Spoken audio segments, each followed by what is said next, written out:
好啦，我叫 B Time 啦，今年33歲。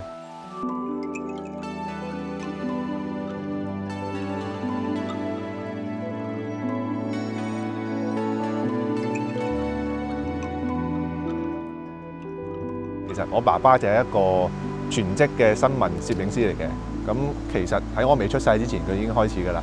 咁所以我細個係接觸到好多相機啊、鏡頭啊、菲林啊嗰啲攝影器材嘅。達到中學咁上下啦，初中左右啦，咁就開始數碼相機開始普及。咁就爸爸亦都買咗啲數碼相機返屋企，咁開始接觸到數碼攝影。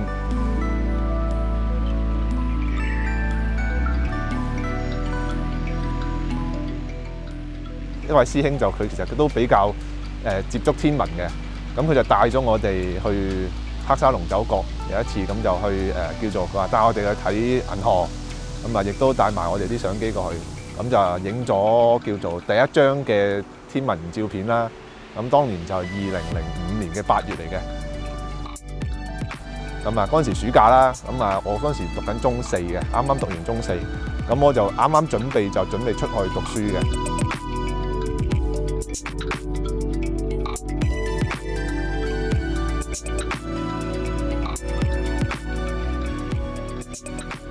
咁05年嗰陣時，可能金光大道未係咁多賭場，未係咁多燈光咧。咁影銀河係相對簡單嘅。咁我都記得當時我10幾歲，望上天隻眼都望到嘅喺黑沙龍走角。咁去到畢咗業翻嚟10年左右，係咪再睇唔到咧？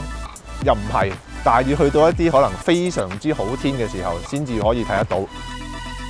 咁直到慢慢一路到而家2020幾年咧，咁中間經歷咗越嚟越多賭場開啦，亦都海上面越嚟越多船隻啦，或者空氣越嚟越唔好啦。咁其實澳門影星存在一個好大嘅因素，就係除咗光之外，天氣亦都係差咗嘅。我個感覺上，即係可能多雲嘅日子多咗啦。天氣方面就唔係我哋控制啦，唔係我哋主宰啦，唯有靠真係睇到好天嘅捱眼瞓咁出去咯。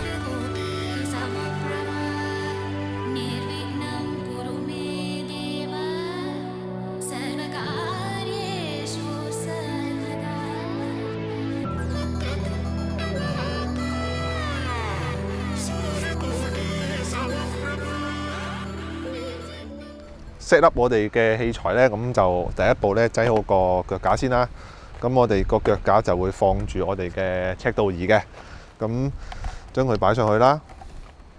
咁赤道儀一般我哋個方向咧對就要對住北邊嘅，因為佢攞嚟抵消地球嘅自轉啦。咁我哋要將佢對正北極星咧，嚟到對準翻嗰個地球嘅自轉軸。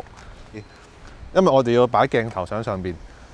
咁喺上面佢有個重量，所以我哋下邊咧要擺多一個差唔多重量嘅嘢嚟平衡翻嗰度力。好啦，咁啊擺咗之後咧，我哋就可以放我哋嘅今日嘅主角支望遠鏡上去啦。咁呢支就係日本製嘅高橋7寸嘅望遠鏡啦。咁今日我哋用呢支鏡咧，可以試下睇下木星啦，睇下土星都得嘅。好啦，咁我哋其實就係仲有一個程序嘅，就要對極。咁我哋將個赤道儀啦，所有嘢咧就對翻正北極星先嘅。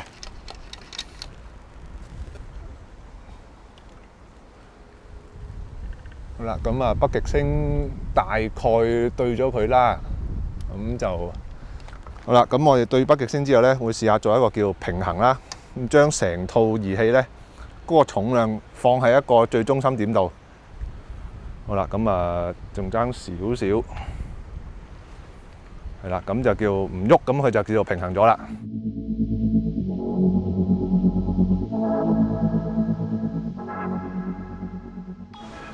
除咗澳門之外咧，咁我哋試過同一班朋友啦，去過澳洲啦、紐西蘭啦。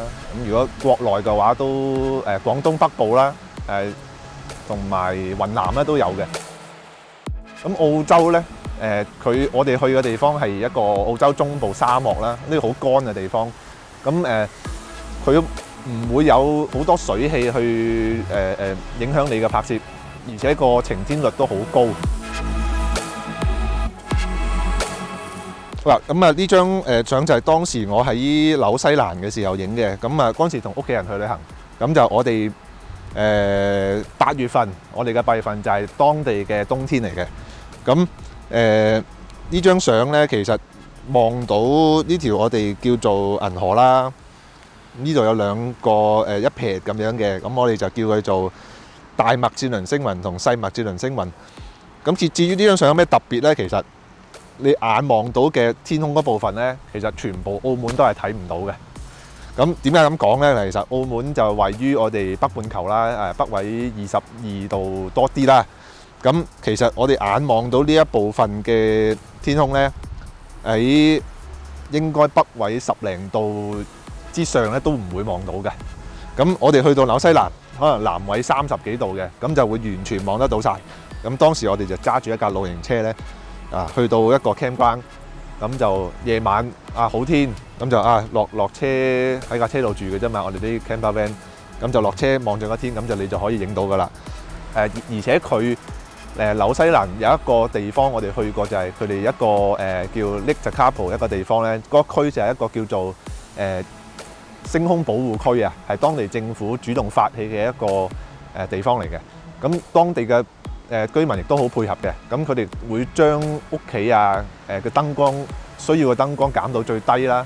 咁亦都戶外嘅燈光咧，盡量都唔會向天射嘅。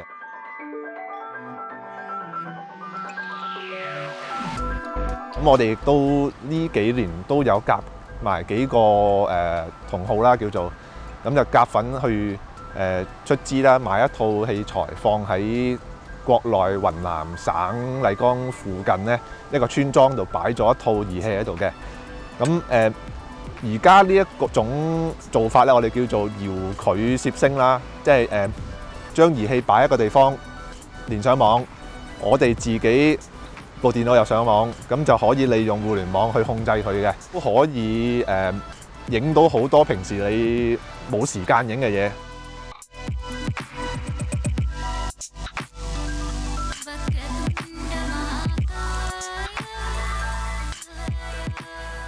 咁我哋喺近呢幾年咧，因為科技發達啦，咁天文攝影機越出越多，越出越快。因為容易買到，所以越嚟越多呢幾年咧，越嚟越多我哋叫新人啦，即係加入咗我哋攝星行列嘅。咁我哋有見及此啦，咁見到都好似越嚟越普遍啦。咁我哋就一班我哋叫同好啦，就近上2年啦，就成立咗一個澳門天文攝影協會嘅。咁協會嘅宗旨就係都係推廣翻天文攝影啦，咁教多啲年輕人啦，或者唔一定年輕人嘅新手，總之有興趣想學攝星嘅，我哋都好歡迎嘅。咁因為疫情啦，呢幾年咁就少咗活動嘅，咁但係亦都我哋盡量都 keep 住咧，同學校方面咧有聯絡嘅，幫佢哋教課餘活動啦。咁亦都有學生主要係初高中啦。